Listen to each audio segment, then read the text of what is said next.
go for the last tank jungler available, which is a Kai, and now Smooth. Does he get access to Paquito here?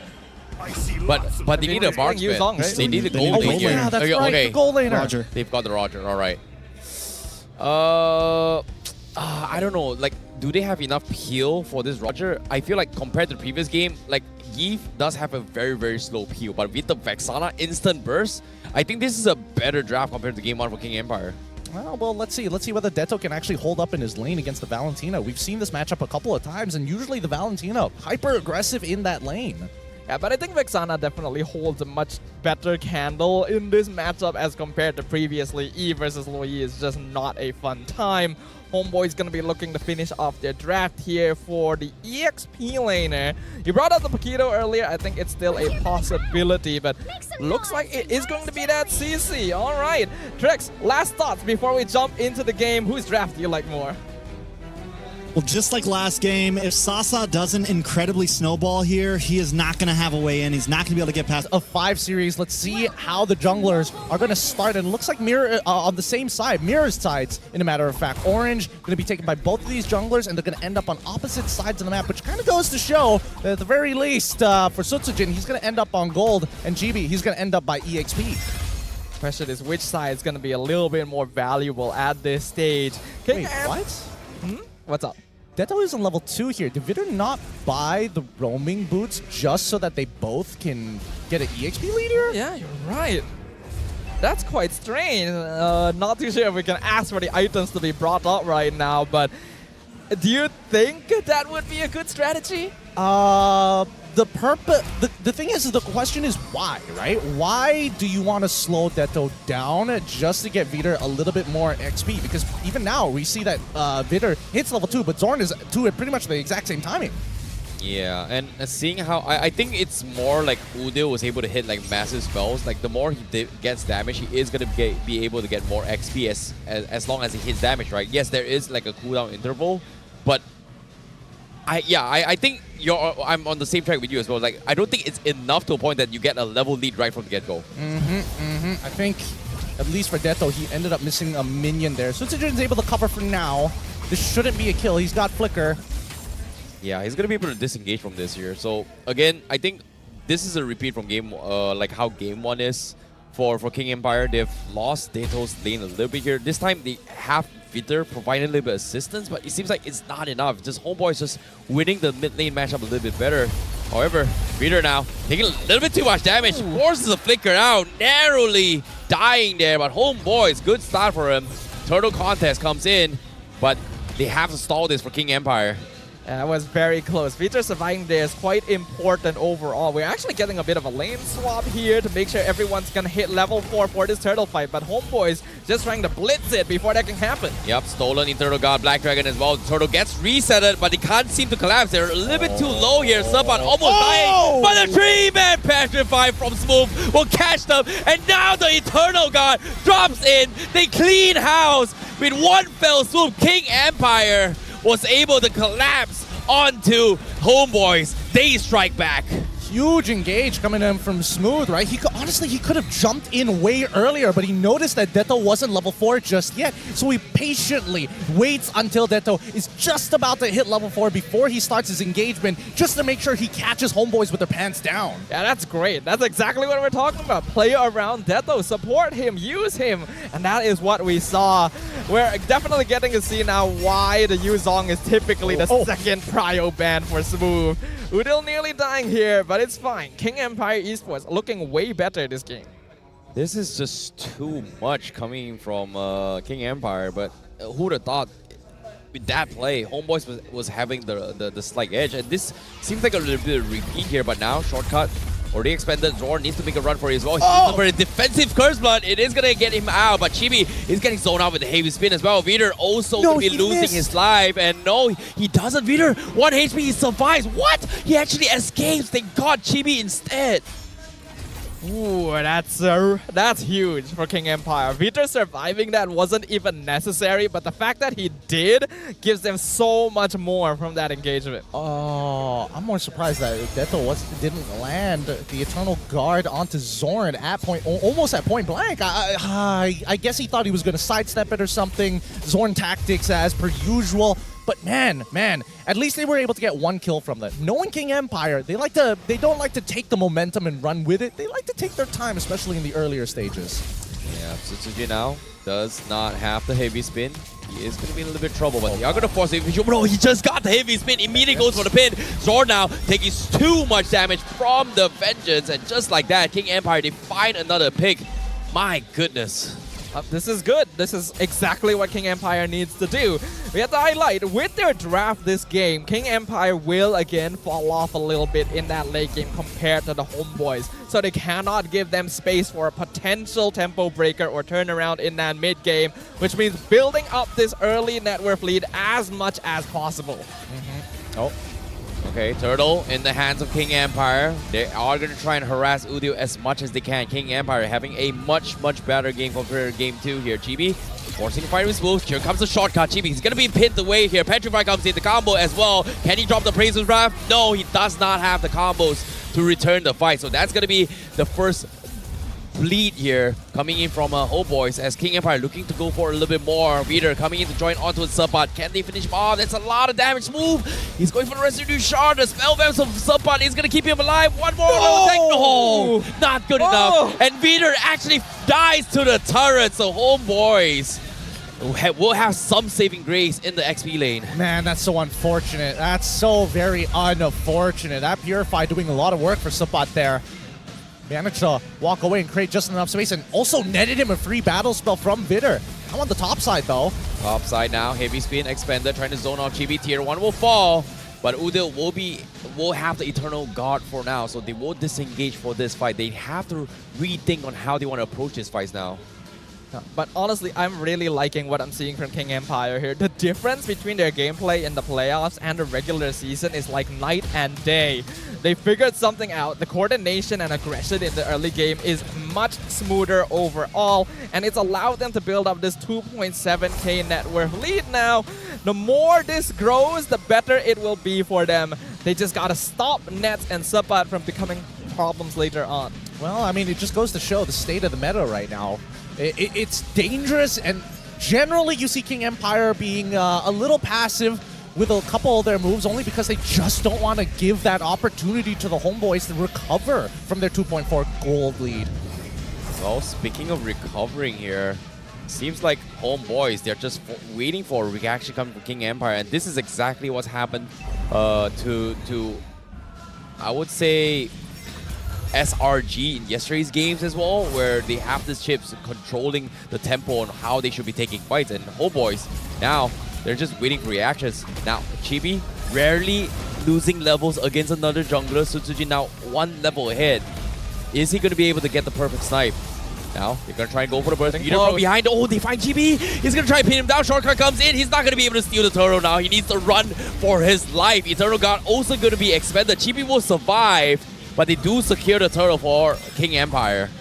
Clean positioning from King Empire. ESPORTS scouting out, making sure that Chibi cannot get close for the potential turtle steal.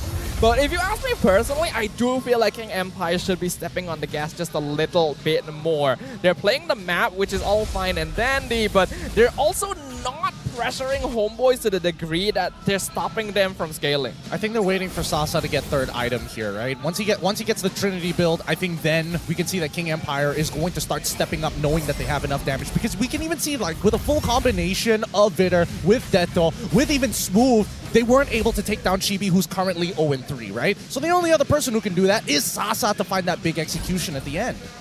Okay, I can see where you're coming from there. Hopefully it does happen soon though. HOMEBOIS, they've managed to make sure this net worth lead doesn't expand more than 4k. And at this point, the difference is actually still pretty manageable with the heroes that they have. I think worst yet is how exactly is KGE going to set up that checkmate angle? Because again, the timing is slowly dwindling fast, right? Even AI winning prediction is predicting 54%. Take two. They're going to try to make an attempt on Support, but this time instead of two guys, they're calling the entire forces here. So is Chibi, but now 3-man taunt into the curse, but they're all linked up, but they need Udil for the combo. They can't seem to utilize it here. They will turn the tides because there is no more backup. They were able to clean house. Udil finally joins it, but it's a little too late. King Empire will try and run him down as Smooth tries to finish him off. Udil, he needs to run. The shot comes in. One auto attack is all he needs. And King Empire, in one fell swoop, gets 4 in the bag, only losing Vitor in the process. Ooh, very well played there. Homeboys, I like the idea, taking the portal at the last second to catch King Empire off guard, and the Curse of Blood was good. The problem is only Zorn and Chibi made it through the portal. It took too long for Udil and Nets to come by, and that's where all of their damage is coming from. So at that point, King Empire had already regained control of the fight. Yeah, I don't know. It was kind of weird for me because if you are sending both Chibi in as well as Zorn, just sit under the sit under the turret if you possibly can, right? Defend it. Defend it. Clear the next wave. Those are the priorities. Fighting, I'm not so sure about that one, right? The big damage dealers is going to be Nets and Udil, and Nets has a pretty tough time walking up. I think they underestimated the amount of time it would take for Udil and Nets to connect with them because they were basically trying to keep King Empire there so that they could maybe pincer them. But then it's just like, oh, this Nets order is taking a lot longer to arrive than I thought. I think even if Nets did make it there a little bit sooner, would that wait? Hold on. Oh wait, Black Dragon comes in. Vitor drops a spell here. Smooth. He's going to be zoning the back line. Same can be said for the rest, but Sasa is able to find a pick off the sides. He finds Nets, and they also lose Smooth, but that's going to be a 2-for-1 trade. But King Empire, they're taking too much damage here. Udil doing a fantastic job trying to keep the back lines alive as much as he can, but they still lose too much. Lord going to be the priority from both sides, but King Empire, they don't really want to risk it without the Black Dragon. Smooth has been doing a lot of work this game. He was able to get Nets with that passive at the very end, but that was also his first death of the game. That's a 7-kill shutdown going towards Chibi, and that could make a difference here for the Homeboys. To a 5k net worth lead is pretty notable. Yep, and I think the Homeboys, they're just going to drag this out for as long as possible. As much as Sutsujin is strong, he's also a level ahead of Chibi. And I think right now, Chibi needs to start catching up, and King Empire, they recognize this, right? They're waiting for an opportunity to cut off those rotations, especially if they take an aggressive path through the river. But they need to make sure that they're playing for this Lord Dance.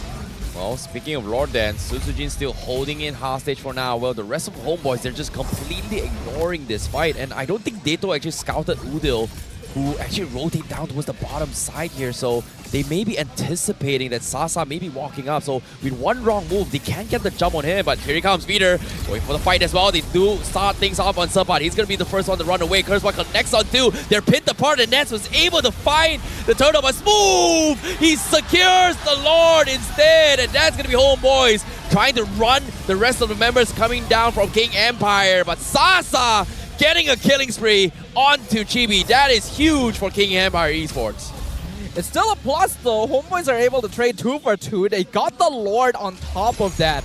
I think King Empire Esports spent like few too many resources on chasing down Sapat, and Homeboys were quite okay with that actually. In fact, I'm pretty sure they told him, bait the Black Dragon away from the fight, even if you have to sacrifice yourself, and that allowed Homeboys to actually trade somewhat even despite the net worth disadvantage. I think it's a really big win for the Homeboys actually, because now this lead is not going to be as deadly as it was before. They can take advantage of this Lord. They can actually wait out the Lord. Homeboys have a lot of options from this point onwards, right? Their sieging is actually pretty deadly when their Cursed Blood is actually up. So I think that's something they needed to take into consideration. But for now, it looks like they're just going to take outer tier turrets, maybe 1 or 2 camps if they're lucky, and call it quits. It's so unfortunate there. Like, for a second, it could have been a good game, but now Cursed Blood comes in, connects onto taunting them as well. But Dato, he needs to survive this though. He might die. Chibi with the taunt finally gets him as well. King Empire, it looked good, but Homeboys, they've somehow found a crack. And Nets is able to find picks here now. Smooth, he needs to run. He goes for the Petrify 2-man stun. He needs the Back Dragon out here. He's going to be okay, but Nets slowly chewing away. He gets out at the last tick, but Homeboys, they are just fighting on a different level right now. Zord with those Cursed Blood timings has been just so spot on. Man, I really thought that that Carrie's passive was going to kill him there. Like, it was so very close. Thank God for Shaw Residue.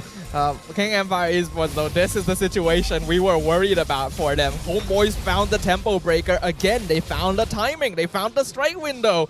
And instantly, all that net worth lead King Empire has been building the entire game has just amounted to nothing. They have to be so much more careful. Well, as of now, they're looking for Support. Reader doesn't want to show himself yet, but they can actually make a play. Udio, meanwhile, also going to be looking for rotations here. Susujin scouts him out, but again, King Empire, they may have made a small blunder, but as of yet, they don't know where he is. Purple buff going to be a priority for Homeboys, but here comes Heavy Speed, pins on 2, that's huge! They need to get the drop. Here comes the Eternal God as well, and the Black Dragon to completely collapse on the Breeder, also using shortcut. They know exactly where it is. Nets makes quick work on the shortcut, but they've already lost 2, and Homeboys, they have to disengage, they have to stop the bleeding, and they have indeed backed off, but King Empire, they strike back with a 2. Oh man, Udil misplayed that, unfortunately. His screen, he just didn't see what was coming from the flank, and he accidentally dashes into the heavy spin. Both of them paying the price. Oh no, Support, he needs to run. They've got him wrapped around as well. He's got the mobility, he's running his way. They need Susujin to come and stop him here, but Sasa, wait a minute. He's too fast! He's too fast, wow. Man's just yo-yo tricking across all of them there. But that was a big positioning blunder from the whole. Peter man, taking that's a too lot much damage. Support is hurting a little bit too much here. Susujin going for the heavy spin, trying to save him now. Now they have made the blunder. Lord, down towards half HP. They have to call it retreat here. 30 seconds on the sideline. Sasa going for a couple of pokes, but Lord will be in the hands of Homeboys here again. Sniped right under as well. Udil, he gets caught out. He might die, but he's going to be able to flicker out. But it is enough to slow them down. The Cursed Blood from Zord will pin them all down together. King Empire, they cannot run away. Support still having the ultimate here. It's up to Dato to clear off the minutes. It is going to be 5v2. Homeboys took a jab on the King Empire. They found a crack, and they are going to be potentially taking 2-0. This is so endable for Homeboys now. 16-9, no worries, Homeboy said. We still got this. Lord pushing in mid lane. Could this be the final assault? Oh my goodness, Peter. First of all, they got the shortcut. It's over. The Crystals is down. Homeboys bounces back from yesterday's defeat. Now on match point to kick King's Empire out of the tournament. I mean, they're pumped. You can see that the Homeboys, even the Flame Boys, making sure that they are giving support to the 5 players you see up on the stage.